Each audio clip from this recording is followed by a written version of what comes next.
他是最多混合游戏金手链记录的保持者，得到过的绰号也是多种多样，比如 No Home Jerome the Finance 和 The Tiger Woods of Poker。他最出名的招数是张飞蹬，直接能把对手蹬到弃甲投降。他就是菲尔艾维，他曾9次进入 WPT 决赛组，并且拿到过1次 WPT 冠军。今天菲尔艾维将会分享给你如何盲位防守。The reason you can play weaker hands out of the big blind is because you already have money in there, for one. So you already have money invested. It depends on the player who opened the pot, whether you play weaker hands against him.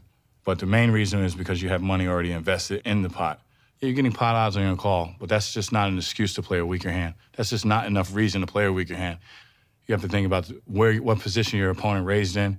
If he raised on a button, would he have a weaker hand?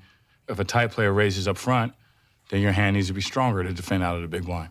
So just because you're in a big blind doesn't give you an excuse to play like a really weak hand. If you look at these two charts side by side, you can see that the buttoning's openings range is much wider than the under the gun's opening range.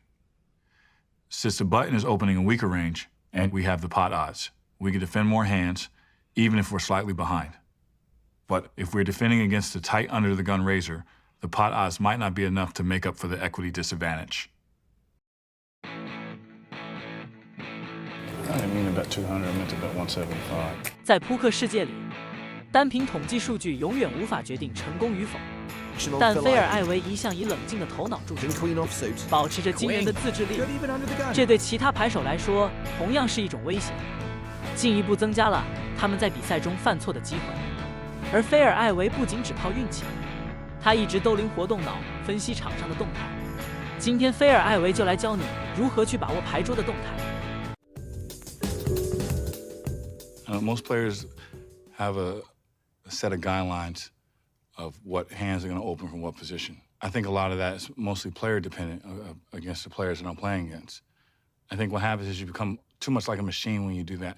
When you have like, okay, well, I'm just not going to open this hand, but I'm going to open this hand. This is where I'm going to stop. I'm going to open King 8 suited, but I'm not going to open King 7 suited. That's my guideline. And I think it depends a lot on who's in the big blind, who's in the little blind, how much your opponents are 3-betting you, how much your opponents are flat calling you. So I think a lot of it depends on the players you're playing against. So that's why I don't like to have guidelines when I sit down and play. I just see my hand and make a decision. But I'm opposite from a lot of players. A lot of players group together what they're going to play from an exact position. They have everything kind of laid out in their mind. I don't do that. I just play. But when you're teaching someone, it's good to have these guidelines. It's good for them to have charts if they're just starting out. It's good for them to have charts to know, to what hands to play from certain positions. But then again, they got to keep in mind, they make these guidelines against players who play similar to them. So you need to be careful with these guidelines based off the players you're playing against. I know I keep repeating myself, but it's really important. A solid understanding of pre-flop play is crucial for any player. Remember, most of your hands are going to be won or lost before the flop even comes down. You really need to learn how to use position to your advantage, which hands to play, and definitely which hands to get away from. Master pre-flop, and you're in the game. Action's on Phil. Ivy takes it down with a pre-flop 4-bet.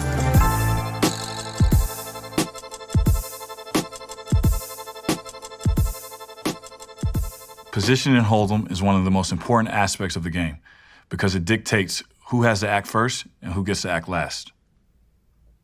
If you're seated to the right of the button or on the button, you are in late position and you get to act last. If you're seated to the left of the button, you're in early position and you have to act first.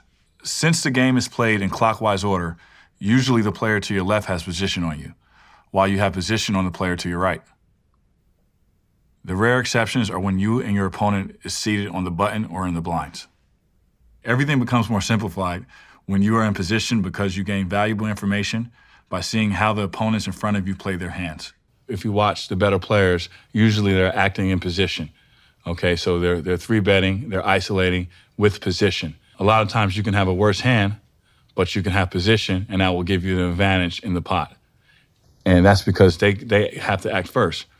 Say, you have a hand like 10-9, and they have a hand like Ace-10. and the flop comes queen, 8, 3, and they check. Now you bet. It becomes very difficult for them to play because, standard for them to do is when they act first, it's a check. Now they don't have no choice but to fold. And now you end up winning the hand with the worst hand because you have position on the hand. So I think that's a pretty clear example of how position matters.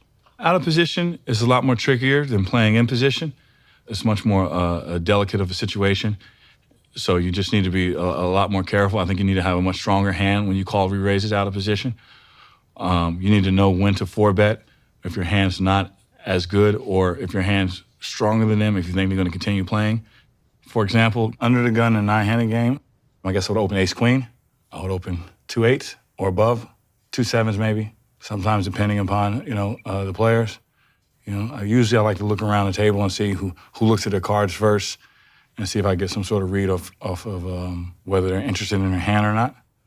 I do that sometimes. But yeah, I play pretty snug under the gun because I think position is very important. It's a lot more important than people think it is.